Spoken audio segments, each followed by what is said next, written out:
How's it going, everyone? I'm going to let some people get started dialing in. I can see everyone joining. So we give everyone a couple minutes. Today we have myself. I'm Nate at Structurally, CEO of Structurally. We do lead follow-up, and we're bringing back Mr. Eric Hatch after a long hiatus on the webinar series for a fun one today. And he's that's a little inception action going on. Yes, right it now. is. But we have Robbie T as usual. Guys, tell us a little bit about yourselves while we let these fantastic folks join. So Nate Jones, good to be with you, man. Robbie and I are up here in Fargo, North Dakota. If you're watching live today, it was 31 below wind chill in Fargo to start the day. So almost Speedo weather for us. And wearing a t-shirt. So that's right. For us. I'm the proud owner of a couple dozen companies. Primarily, my focus is in the real estate world. Half of those companies are like investment groups and flipping houses and stuff. But my main gig is with Hatch Realty and Hatch Coaching.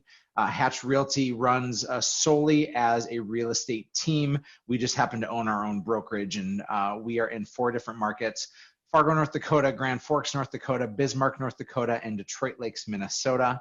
Our team is about 35 people strong and 1 week, but that's Robbie. And then the way in which we operate is solely as a team. And so we are doing between 600 and 700 transactions annually, and have done so for the last 4 years. We're pushing to get over 800 this year, so some big growth and some exciting things, but we're proud to be one of the top 50 real estate teams in the country. I serve as CEO in that organization, but I only work about a day and a half a week in our real estate team. I spend most of my time here with Hatch Coaching, and Robbie and I have a passion and a mission to redefine how people treat people. And we're doing so. I focus on how people are treating their team members. Robbie's focusing on how people are treating their clients. And that is this wonderful ecosystem that we have. And we're proud to be impactful in the best possible ways in the real estate industry, and also we stem out and do some other random little side gigs too. I have nothing to add. He hit on everything. So, ditto. Cool. Well, today we are obviously, as you can see by the title here, you guys can still see my screen, right? Yes, sir. Cool. Yep. So we're going to be talking about how to hold your agents accountable. And I kind of struggled with kind of coming up with the title. I didn't want to throw agents under the bus, and I want to say that up front. This is not an agent bashing webinar. This is a all parties welcome webinar where we are learning together to how to work together, set goals on both sides, and kind of keep one another accountable. And I don't think there's anyone better than Robbie and Eric who can help set the foundation to do this the right way, both from hiring, onboarding, and hopefully long-term growth on your team. So we're going to be covering basically everything in between on holding your agents accountable today. And I think we're just going to dive into it. But no, stop here. Shut your mouth, Nate Jones. We're stopping here. Yeah. That comes all out of love. I want to answer the question before we even go into it. And I think that there's 2 things that we have to pay attention to: people and systems. I think that the answer that most people are looking for is in the systems. And yet I think that most of the success is going to be in the people. The systems, and Robbie is the systems guy and is great with people. I am the people guy and mediocre with systems. And so that's how we partner in parallel here. But you need to understand that, do you have the right people, and are you the right person, is the first question that you have to ask before you ever start figuring out the systems. Mm-hmm. Yeah, anything else do you want to add anything, Robbie, before we get I think you're 100% right. I think you can have, I describe it this way in the ISA world, and I think it actually parallels really well with agents, is you can have the best leadership, you can have all the accountability in the world, you can have the best systems, the best tools, but if you have the wrong person, none of it matters. And that's very true in the ISA world, and it holds true in the agents world as well. And we're going to give you some insights into some really simple systems pieces you can do to hold people accountable. But the reality is if you have the wrong people, none of it matters. Everything you're going to learn for the next 30, 45 minutes, none of it matters if you're hiring the wrong people. So I agree 100%. And let me build on that is if you hire the right person, 80 to 90% of the issues that you're currently facing go away. 80 to 90, like this could just be a how to hire class, and it would be just as valuable, if not more so. I cannot stress this enough that having the right people matters. And then I'm also going to say that you and your other leaders in your organization need to be the right leaders. You need to be encouragers instead of discouragers. You need to be constant. You need to have the foundation of relationships, vulnerability, and trust as the foundation of where you're going with these people, because they don't want to work for you. They want you to work for them. And the only way they're going to trust you is if you get the right kind of proximity with them. Absolutely. Mm-hmm. So, let's move forward a little bit. I think we're going to come back to the hiring piece, but let's just assume for a second that you've now hired the right people. You have the right team. I think a lot of people who are on this probably think they have the right team. That might be up for discussion, but assuming they've went through the right steps to get the right people on their team, what do you do to onboard agents to set the right expectations? And, my personal opinion is you can change these at any time. I don't think that you can change expectations, that are good, but if they're just consistently not hitting them, I think that it's the right thing to do to set them on the right path to be successful. So even if you've had someone with you for 5 years, I think they can be onboarded again. And so what does that look like to make sure they're, following your expectations? Mm-hmm. Mm-hmm. Robbie, I'll jump on this one right away because my D is higher than yours. I used to work at a Mexican restaurant in college, a place called Paradiso in Fargo, which is literally the opposite of paradise, but I digress. And I worked there, and what I would do is every time I would go to a table, I would say this. I'd say, hey, my name's Eric, excited to take care of you. And then I would give them a reason. I would say, I just got triple sat, or we're understaffed, or the kitchen is backed up, something that would take their expectation from here and I would bring it to here. I would take a high expectation of I'm going to experience unbelievable service and a great night, and I immediately let some air out of that balloon so there wasn't as much pressure. Now, what I would then do is I would consistently over-deliver, and I would bring a higher level of service than they were expecting. I would bring more attention than they were thinking they were going to get. Thus, my tip reflected it, and their experience was actually higher because of it. Now, take that same kind of analogy and let's relate it to our real estate world. Nate, let's say I'm hiring you as a realtor. I think that quite often, if I'm bringing you on as an agent on my team, the value proposition that we have is, listen, Nate, you're going to get a ton of leads from us, and you're going to get awesome appointments set by the ISA, and you're going to make unlimited amounts of wealth and money, and you have all this afforded to you and coming to you. You make billions.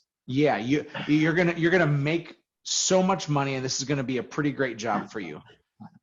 And then what happens is you realize this is really tough, gritty, difficult work. It's not as sexy as it was made out to be. And you now, Nate, are left frustrated, disappointed, and playing the blame game, pointing the finger everywhere else.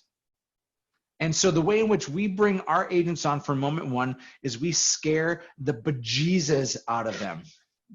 Robbie, what does that look like? Well, I think it's honestly just talking about, and I love that you just wrote bejesus. That is so, I've never seen that in my life.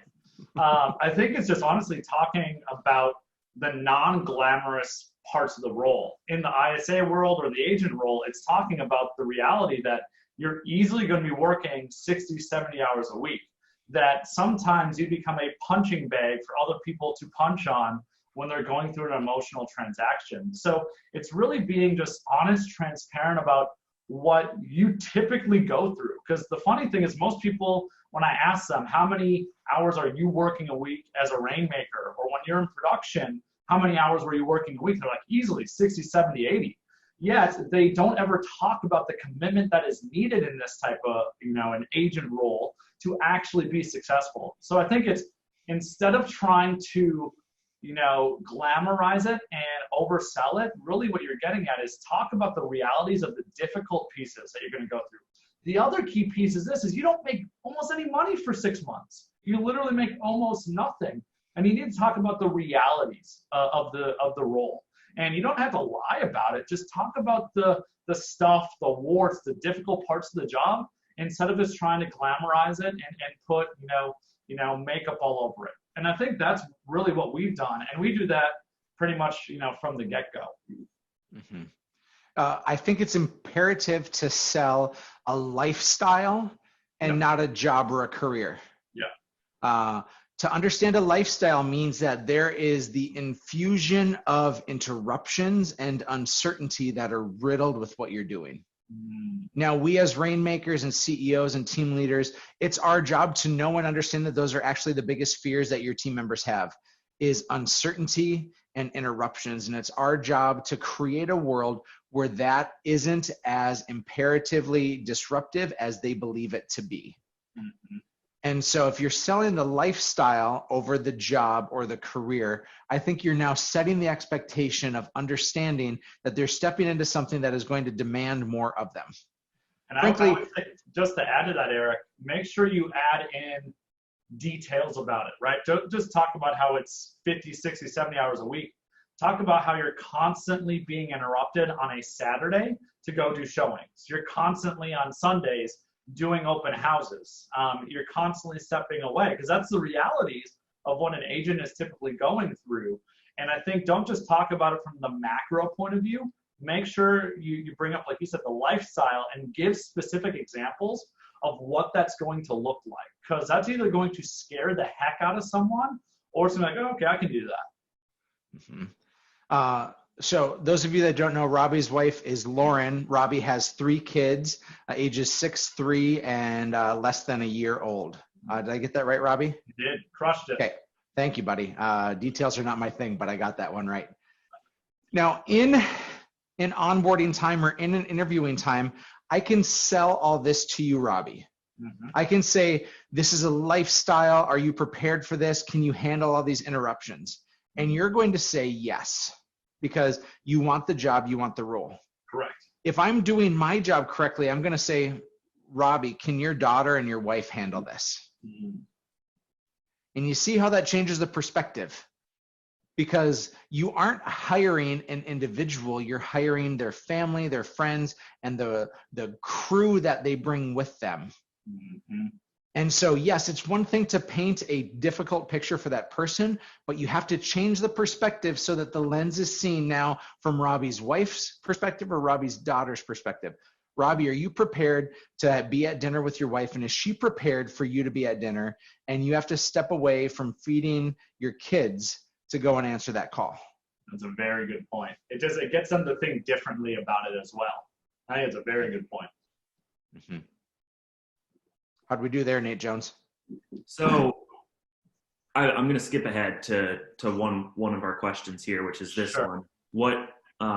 What happens if your agents don't hit these standards? And I want to use that family example because, I think regardless of if you're in real estate or my company, software, we all kind of have these expectations that it's a grind, it's really hard, especially as a realtor, you have to work on weekends and sacrifice that family time. Like, what if they don't? What if they don't pick up a phone call when they're at dinner with their significant other? What do you tell them? Mm-hmm. Mm-hmm. That's really that's a loaded question, because standards are the bar that everybody has to meet everybody has to be above that standard in order for this to work. And in your world, Nate Jones, if somebody falls below the standard, let's say again, they're on leads for a Saturday night and they don't respond to any of those leads, I would immediately go directly to the source. I would assume positive intent, meaning I'm not villainizing them. So go directly to the source, then assume positive intent, and you have to release yourself from all these conspiracy theories that you're probably creating in your mind. You then, I think, need to come from curiosity, meaning you have to ask questions rather than just make statements. Because if Robbie fell short on this, and if I went at him with a loaded gun of anger and venomous stuff, this is going to be two heads bashing, and it's not going to be an actual place where I'm understanding where he's coming from and getting his perspective. Mm-hmm. Now, let's say we go through it and Robbie just didn't feel the sense of urgency that I feel.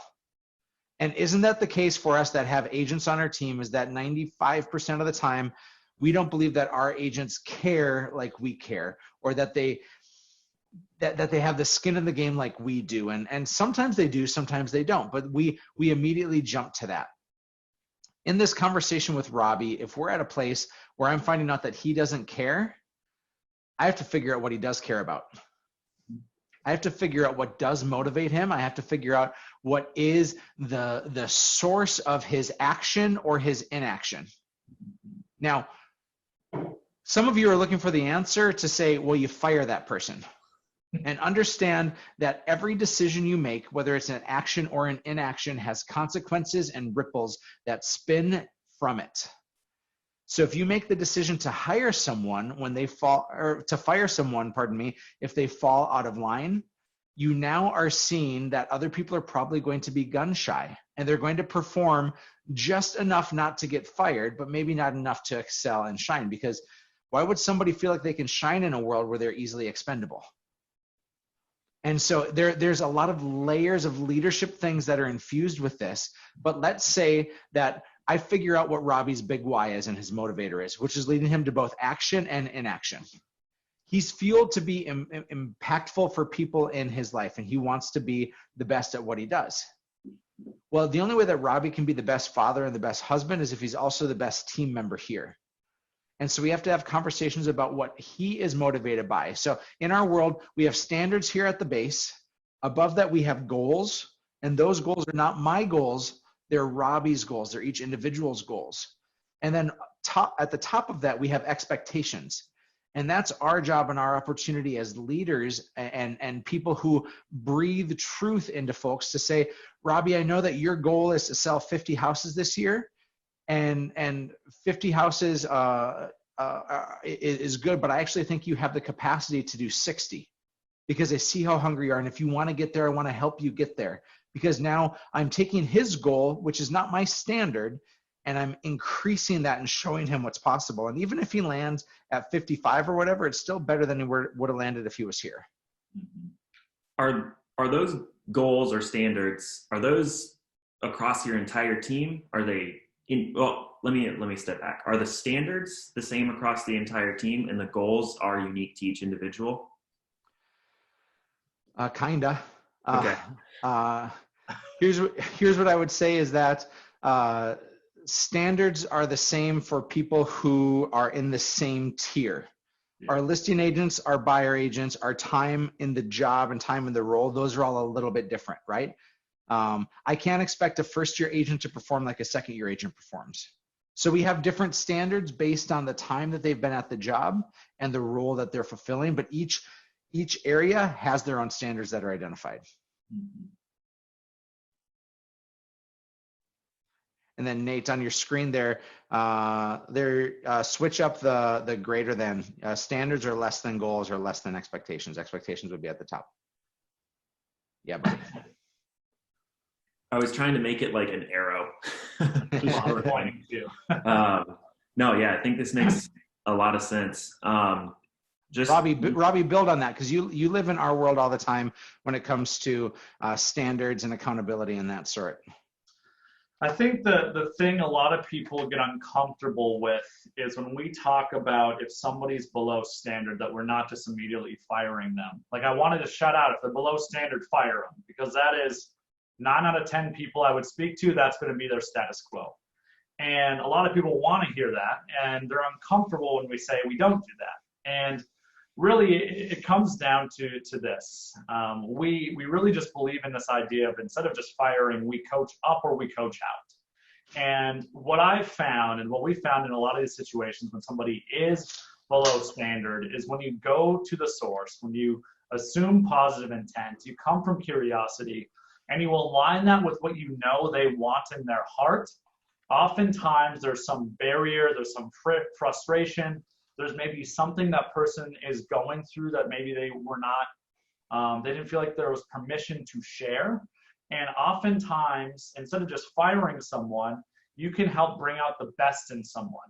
A really good example of this is one of our really top agents now. I think he told me yesterday on the phone that his goal is to sell 120 homes. He was struggling. And this was back when I was in a role where I kind of helped lead our agents. And he was struggling. And I went to him, and I could tell he was frustrated.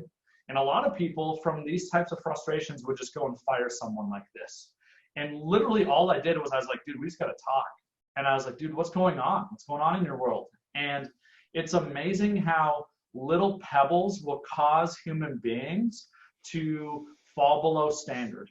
Now, with all that being said, right, we said we coach up, and by coaching up, we come from curiosity. We realign the habits, the standard with the goal, the thing that they're needing to be doing because I've told you they want to do it. With that being said, at some point, if they're staying below standard, and if your standard doesn't have any teeth, you don't have a standard, Eric always says you have a suggestion.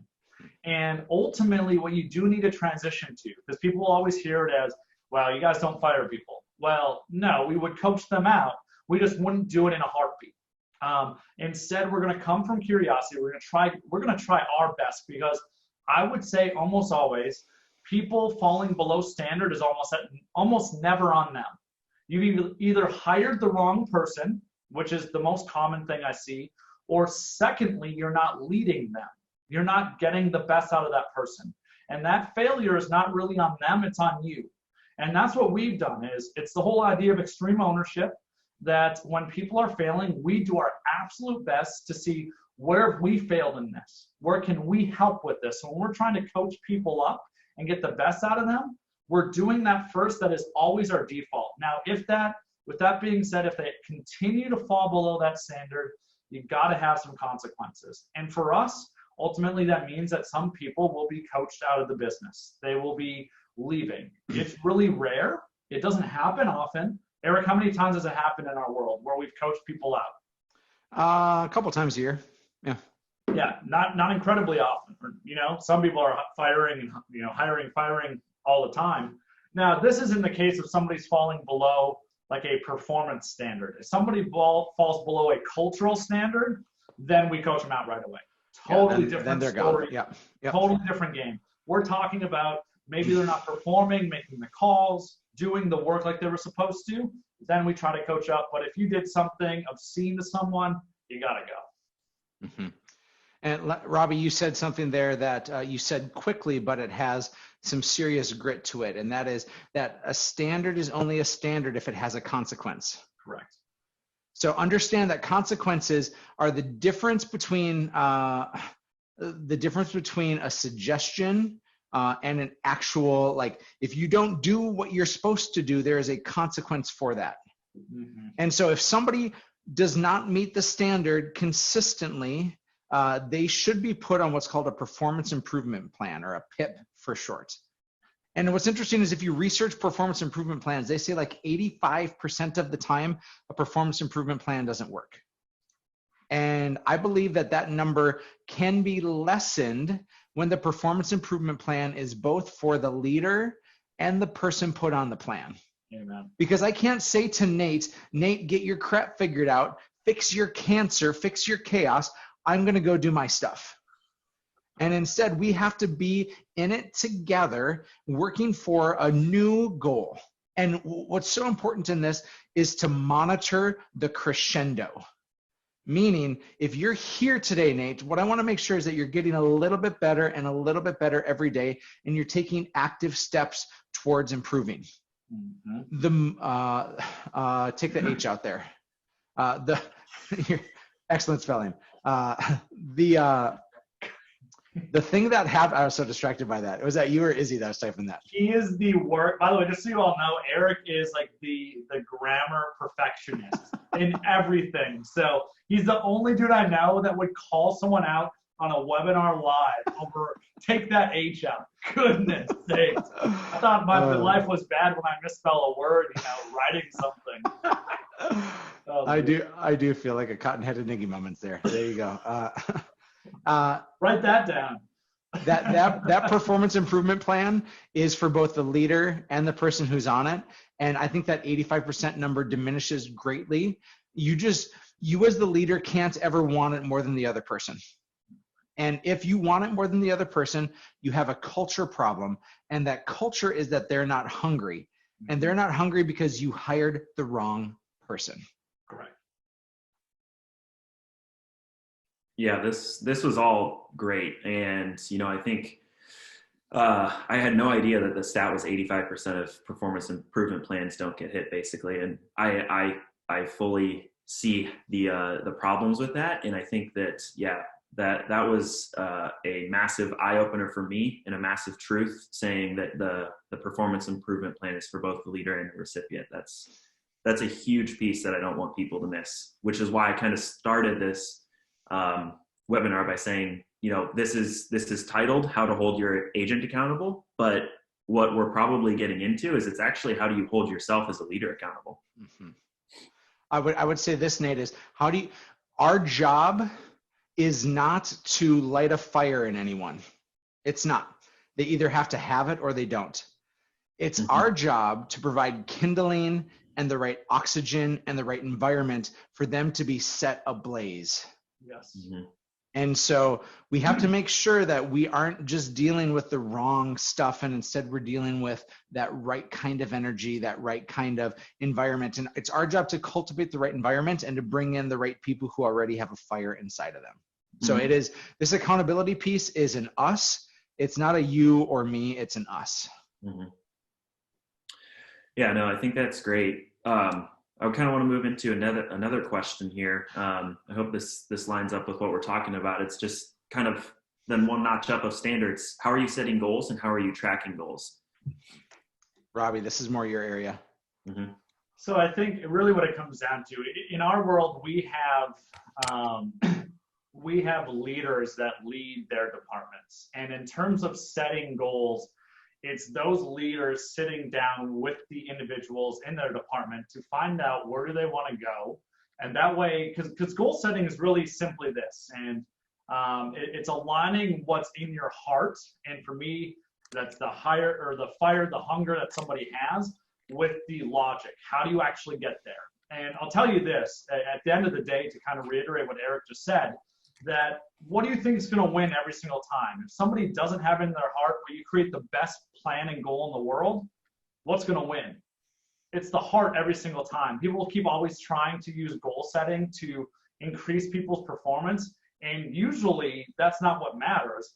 Really, all goal setting is aligning what's in your heart with your head. That's really, for me, what it tends to come down to. And let me put that in another way, because you're spot on. Logic makes people think, and emotion makes people act. Correct. And the only way that somebody is going to act on their goals is if it's fueled with emotion. Simon Sinek calls it your big why. And it is that driver, it is that intrinsic desire to have something bigger than what you currently have. Yes. And so to set a goal, you have to have the heart for it. And then you can't just come in your first year and say, I'm going to sell 100 houses. I was on a plane a couple of years ago coming back from a convention, and I was sitting next to a realtor with another company, and it was his second year in the business. And I asked him his goals for the year, and he's like, I'm going to sell 120 houses this year. And I just thought, whoa, that's something. Like, good on you. He didn't, not because he's a bad realtor. It's because he didn't know how to set goals. He had the heart behind it to say, I want a big, audacious life, but he had no idea of the logical steps and the lead measures that it actually takes every day to get there. Yeah, 100%. And that's the other piece, is people set goals all the time that are unwholly realistic. And I always talk about how goal setting, when you're going through the process, you should be conflicted between two different feelings. One is the goal is attainable on one side. Like, you can see it, it seems real, I can get there, it's within the realm of possibility. But on the other side, the goal is worthy. It's stretching you. It kind of makes you uncomfortable. So you want to be walking in between it's attainable but worthy at the same time. You got to be looking at both. Now, in terms of tracking goals, right, I told you that we have people, leaders in our world. They're having these conversations. And then almost always, there's a really great book that talks about this. And again, we're getting into the super nerdy system side of things real quick. There's a really great book called 4DX, 4DX, and it's called The 4 Disciplines of Execution. And I'm going to breeze through this, but basically they say this, that you need to take the goal and really break it down to the lead measures. Lead measures being LEAD, not the leg measures. My accent makes that sound like I'm saying leg measures, by the way. I mean LAG, not the leg measures. Almost everyone I know, when they create a goal, they create a leg measure, LAG. Things like, I want to make $100,000, or I want to sell 650 homes as a team, or I'm going to sell 50 homes this year. Those are all leg measures. And really what that means is this. This is how you can tell the difference between leg versus lead. Can you directly influence it? And the truth is, you can't go like this and change how many homes you sell. You can't go like that and change your income. What you can do, though, is you can change how many phone calls you're making. You can change how many open houses you're hosting. You can change how many people from your SOI you text, you email, Facebook, you call. So what you need to do is not just create an income goal or a number goal. You need to then break it down to what are the things you can actually influence. Because I see it so many times where people focus on, $100,000, 50 deals, and they need to become instead obsessed with how many calls am I going to make today. And I'm just lucky enough that in the ISA world, that's all we did all the time was we got super disciplined with how many calls, how many texts we need to be sending. Now, that's just the first piece. The second thing is this. So how do you track it? You need to have a compelling scoreboard. And data doesn't matter. You can have all the tracking in the world, but if you don't look at it, it's pointless. It is utterly pointless. So you need to have a compelling scoreboard that you're looking at consistently. I know in our world, and I always tell the ISA side, my ISAs are updating their numbers in real time, probably 20, 30 times per day. Your agents will never do that, by the way. But they're updating their numbers in real time throughout the day with how many calls they've made, how many contacts, appointments, their main KPIs. And the reality is you need something. The easiest way to make it visible is they need to be doing it in real time. They need to be updating the numbers consistently. Because when you update it, your eyes look at it. And naturally what happens is you don't just look at your numbers, you look at others. And here's what I'll tell you. When you have a compelling scoreboard, it's just like the Super Bowl. It's just like any football game. Nobody wants to lose and somebody always wants to win. So it raises the floor and raises the ceiling of your production. So you got to track it. Again, check out 4DX. It's a super nerdy book. But you need to focus on the lead measures and create a compelling scoreboard. I think those are the simple ways to set goals, set really compelling goals, and then, of course, actually hold yourself to them. Did I miss anything, Eric? No, dude, you articulated that with great certainty, and I'm in alignment with everything you said. I'm just going to add to it that there is a danger for having an annual goal and not having a monthly goal. Oh, sure, yeah. If you're setting a goal that is, I'm going to sell 50 houses in a year, and after the first 2 months you've sold 3, why in the world would you be convinced that you can up your game and get there further? And I'm talking about the lead measures and the leg measures. They have to be measured. I think they're measured best in quarters, not in months and not in full years. And then you have to have landmarks along your journey. So let me say this. If I, in my car, decide that I want to go from Fargo, North Dakota down to the Alamo in San Antonio, Texas. I want to go visit my friend Tracy, who's on the call right now. She doesn't live at the Alamo, but she lives in San Antonio. And I want to go to the Alamo. What I do is I punch in my phone into my GPS. And I'm identifying all the stops I'm going to make, how long is it going to take, the landmarks I'm going to pass, where I'm going to go to the bathroom, where I'm going to take breaks, where all these other things show up. If I just say I'm going to San Antonio and I get in my car and start to drive, I'm going to meander. I don't know when I'm going to rest. I don't know when changes are going to come. And instead, identifying those landmarks along your journey allows for a feeling of satisfaction and progression. Nate, I know you've heard me talk about this before, but the number one thing that leads to job satisfaction in any job, anywhere, any place, is the feeling of progression. That somebody has gotten further towards their goal and have grown on the path. If you can give people that satisfaction of growing and that they've done more today than they did yesterday, again, it's that crescendo piece, no H. As you get there, you're look at the screen around me. That's brilliant. The idea is when somebody can feel like they're progressing, they're going to be more satisfied in the job. And it doesn't lead them to say, I want more money. It leads them to say, I want more of that same feeling, that I'm improving. And money is a byproduct of improvement. So they're going to be able to get theirs when they start feeling like they're progressing. So everything that Robbie said is 100% true. I would just make sure that you're concentrating more on some of the micro pieces and identifying those landmarks so that progression is felt. And then recognize it. I mean, I think this is where one-on-ones are extremely powerful. Is our one-on-ones always start with checking in with people and checking in with their hearts before we check in with their heads. And again, goal setting is all about the head. But from there, you then can transition. And if you're doing weekly or bi-weekly one-on-ones, which is roughly what we're doing in our world, that's a really great place to be doing these little landmark checks. And a great leader is celebrating when someone is making progress. A great leader or a great team, a great culture is celebrating when people are making great progress. In our world, we do essentially a little mini team meeting. We call it our huddle every single day. And right up in the front of the room, if you want to talk about visibility of tracking things, right up in the front of the room is a board. And on that board, it says all the homes that have sold this week, every single one. It has the agent's name, the client's, I think, first name. Does it still have price point, Hatch? I don't remember. It has price point, lead source, and ISA. Yep. And ISA. So everyone that's winning in this is getting recognized. And, you know, we celebrate those things. And I think that's another really great piece. You know, the landmark portion isn't just doing it privately. Make sure you're bringing it out to the public. And Eric, I know when our ISAs had the best January they've ever had, Eric was the cheerleader for them in our group meet. Our team has a group meet channel that our whole team is on, and Eric was cheerleading for them. So when people are doing good, recognize it. It is one of the easiest ways to make sure people feel good in your world.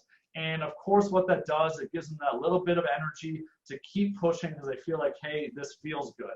It's really as simple as it sounds when it comes to motivating people, but keeping people on the right track is do things that make people in your world feel good. And the other cool thing is you will too. So make sure you're systemizing some of those things. Yeah, we do one-on-ones at Structurally too, and I have to say without a doubt it's probably the biggest piece of personal development and growth for both sides, for myself and for each of our employees. If you're not doing one-on-ones, I can't suggest doing them enough. We do them bi-weekly. It usually gets pushed out to me about every 3 weeks or so. And if you want questions that are good practices, we can share them. I think the ones that I use are potentially a little bit more software focused. I don't know if we should use those in real estate, see how that goes. I mean, they're still really general. They're just, you know, what have you been happy with in the last month? What haven't you been happy with in the last month? And that just sparks a wonderful discussion. We always tell our people for their one-on-ones to come in with their own agenda. It's not my agenda. I'm not here to discipline you or, you know, we praise them if they're doing wonderful, but it's their agenda. And just giving them that time has been, I can't, it's probably the best thing that we do internally at our company is one-on-ones. I kind of want to build on that too. I know, Eric, you've spoken quite a bit about, I can't remember the exact words you use, scheduled and sporadic Yes, sir. check-ins. I would assume that scheduled would be the one-on-ones. What are you doing potentially sporadically to check in on your agents? And can you just like describe what those mean too? So full transparency is I'm in Hatch Realty a day and a half a week. And so it's not very often, and almost all my time there is scheduled. And I can tell you the problems that leads to is if you're only connecting with someone in a routinized meeting that is on someone's calendar, there are myths that start to form and conspiracy theories that somebody isn't valued. Value comes not from a scheduled one-on-one, but from a sporadic interaction. And so I'm intentional to make sure that I am messaging people on nights and weekends of when I see them do good, as Robbie just talked about, is identifying those landmarks and celebrating that. I try to go around the office and individually call people by name, see them where they're at, and bring attention to them, letting them know that they're seen. If I was full-time in there, and Robbie can attest because I spend more time now in Hatch coaching than I do in Hatch Realty, our best times that we develop our bromance together is not in a scheduled meeting, but it is instead the hour over lunch where we BS together and laugh and brainstorm and curse and have all that fun. That kind of random, sporadic, unintentional yet totally intentional time is where all the meat lives in terms of developing trust, rapport, speed, and everything else. Yeah, I love that approach, and I see it here too. Just randomly calling someone out does so much more for them than even putting in like a performance improvement plan. If we can celebrate even those little wins along their crescendo, it keeps them moving in the right direction. So, let me interject, Nate. I hate annual reviews. I think they are destructive and disruptive and disrespectful, in other words that start with D. An annual review, thank you. An annual review is 364 days of things you could and should work on brought to you on the 365th day. The greatest form of love is accountability. My friend Mike Novak said that to me a couple of weeks ago. You guys were both in the room when he said that, and I'm like, oh my gosh, that's huge. Maybe it was Rachel, his smarter half. But nonetheless, the idea of accountability as the greatest form of love is a huge thing.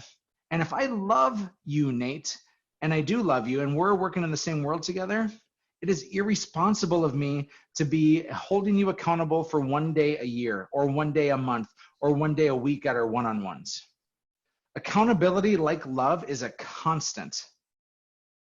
If I've identified that I want to be my best self, and Robbie can attest to this, every single time I have a speaking engagement, every single time I'm in front of a group, I come back to him and I say, Robbie, what can I do better? And I look for feedback every single time. It is my job to be the most coachable person in our ecosystem, hands down. And when I ask for that kind of feedback, intrinsically, I'm creating a culture where I know that other people will ask for that feedback also. But I know, and Robbie knows, that we both have huge dreams and desires, and that iron sharpens iron. That's from Proverbs 27:17. It says, as iron sharpens iron, so does one person sharpen another. And that's our job with accountability and love, is to be that iron that sharpens iron. And that is a daily go of it. And if you're going to actually sharpen something, you can't do it delicately. You can do it with love, but with honesty. Here's my last soapbox here is I think that the idea and the precipice of somebody killing someone with kindness is an irresponsible way to handle something. If I have beef with Robbie and he's frustrated with me and I'm frustrated with him, I could kill him with kindness and just be super nice, and then everything's going to be great, and Robbie and I are just going to be best friends again. But neither one of us have healed because we still have that issue. Accountability is tough and difficult, but it means going towards the problem and not just brushing it off and instead working directly on that heavy, hard stuff. And that's when iron sharpens iron, and that's what accountability is. I want to add to that too. I think when you fall into the trap of being the person that is killing someone with kindness, even though you want to say something different, in that moment, you might kill someone with kindness, but what happens is you will build internal resentment. It is psychology 101 that when it does not get out, it will build. And almost always what will happen is it will volcano. And one of the greatest things I think you can do as a leader is not just let people know that you want them to hold you accountable. Sometimes you need to draw thoughts out of them, and you need to draw it out of them because maybe they're afraid to say it. So I agree with you 100%. The killing with kindness, it just delays clarity. And Brene Brown says it best, that clear is kind and unclear is unkind. And that is something that is fundamental in our world that we try to discuss and to be very clear with each other. And oftentimes what I've found is you're actually not being clear for your own sake, not for the other person's sake. You're doing it for your own comfort, not to help the other people. And you as leaders, as organizations, because most of the people on here, you need to be clear with your people. And sometimes that means that you have to demonstrate and tell someone that something you know they maybe don't want to hear, but you know they need to hear. And Eric and I have done this many times with each other. And I tell you what, it's scary as heck. It's scary when I think Eric has done something wrong, but I call him out on it, and he's called me on it. And that's where growth really happens. Yeah. There's a great question asked by Josh Moore, and this was a little while ago, but I think it's worth bringing up here because it plays. He says, give an example of positive accountability that you would give to an agent or an ISA. I think of this. I think that it is so important, Josh, that in any kind of environment and ecosystem that you have clear, identified expectations, boundaries, and rules before you ever start playing. And so as you get into that relationship with your people, identifying how you're going to handle conflict before conflict actually arises is a really important thing. And so if you're going to have a positive accountability session, meaning let's say your agent, Tony, is falling short. If you've done the work ahead of time to say, Tony, on a scale of 1 to 10, with 1 me being meek and 10 me being brutally honest, how honest do you want me to be, and how much accountability do you want in our relationship? Now, you don't go in with a loaded gun ready to unleash on Tony. You have that conversation before you even start playing the game. And as you get into it, you now have a very clear, identified, I can go directly to Tony and I can hold him accountable. I'd still assume positive intent. I'd still come from curiosity. I'd still go directly to the source, and I'd help them self-discover. Those are important pieces in that. What's really important in all this is that you are playing by the same rules and that you understand and have identified how to have those conversations before those conversations actually happen. Mm-hmm. Agreed. I want to add one thing. I just saw this recently too, in how to hold a good one-on-one, even if it's a one-on-one where performance needs to be addressed. Go in and ask the person, are you open to receiving feedback? Mm-hmm. That puts them in a growth mindset versus a defensive mindset. That's good, Nate. Because it just puts them, of course they're going to say yes. No one is going to be like, nope, not open to feedback. Don't want to hear it. If they are, they're probably not a culture fit and shouldn't be on your team. So just going in and saying, are you open to hearing some feedback, puts them in a growth mindset and gets them off the defense. I like that, Nate Jones. Mm-hmm.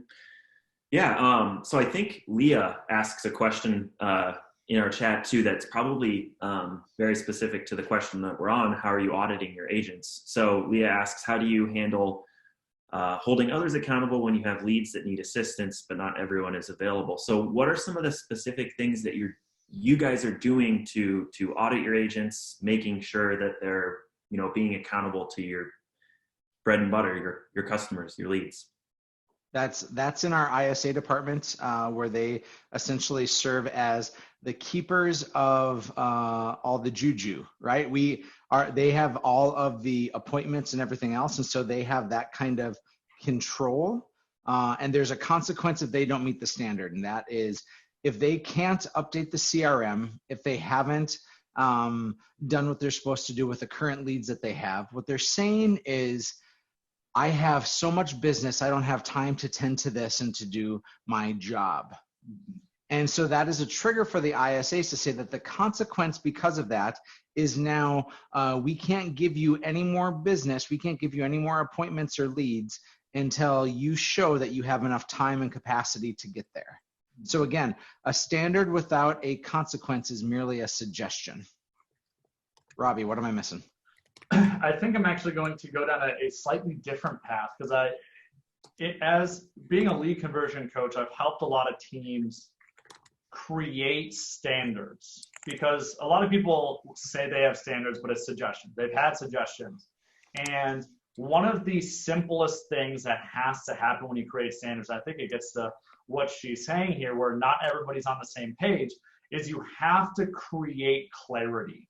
And there needs to be a reset conversation. If there are not standards in your world right now, you can't just send out an email, say, these are our new standards.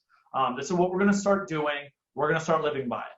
That will never work, ever. No chance, no way, not at all. If you're resetting a standard, what you have to do is you have to have a meeting, the dreaded M word, but you need to sit down and you need to create buy-in from the people that are being held to the standard. It needs to be their idea, frankly, right? If you want it to really be successful, they have to say it instead of you assigning it. Yeah, the best thing is it needs to be their idea. They need to understand. It needs to be a conversation about why the standard exists. And the best thing you can do is they help co-create the consequence. Because then what happens is the standard and consequence is not just this dictator top-down standard and consequence that you created. It's what was co-created as a group. I just had a conversation with an ISA team, and it was exactly that conversation of, you all don't have standards right now. We need to do that. You guys need to have a conversation together and create these standards and consequences, and you all need to agree to live and die by them. So I think the biggest thing I would say is there needs to be a reset. It can't just be an email where you send it out and you come up with your own standard because you heard us talk about it. You can't do that. That's so resented. Oh my gosh. People will not at all buy into it. Instead, you need to sit down and have an in-depth conversation. You need to talk about why a standard is necessary. And you can talk about when leads come in, these things are expensive and we need to protect it and there needs to be consequences. And you need to maybe set the tempo for that conversation. But there needs to be some buy-in and input from those people, or else that standard will never, ever be upheld. No matter what you do, you will lose everyone eventually, or they will not live by it. And you have to do a reset. You got to get buy-in. Yeah, those are huge. Let's wrap on a positive note. Let's assume that everyone on your team is now crescendoing. I'm not going to spell the word again, but there's no agent. Let's assume they're crescendoing. So what is the path for an agent successfully doing everything that you ask of them? So not a lot of people know this, but before I was a full-time realtor, I was a buyer agent on a team, and it was the #1 team in Fargo. And this was 2009 and 2010. I was, as a part-time agent, I was their #1 selling buyer agent by a pretty hefty margin. And like 70% of the deals were coming from my sphere. And so I went to them and I asked the question, how can I get a bigger percentage cut, or how can I start working with listings? And the response that they gave me was very simple. They said, no, that's not how we're built. I think that that's actually how most of you that are maybe watching this would answer that is, no, that's not how we're built. And within 2 months, I was gone from their team. And frankly, I would have built for them and with them a giant world, because I had no desire to be an entrepreneur. I had every desire to work in a world that allowed me to continue to grow. And so what we've adopted in our world is we've adopted the language of, instead of saying no, we say yes, comma, when, period. When you say yes, when, what you're doing is you're putting out there a goal that is a stretch goal. It's a difficult thing to do. Our agents in our world have said, man, if we do a ton of sphere deals, can we get paid more? And my answer is yes. When you do 20 sphere deals in a year, you'll get a 20% bonus on sphere deal 21 and beyond for that calendar year. Because I'm living in abundance now.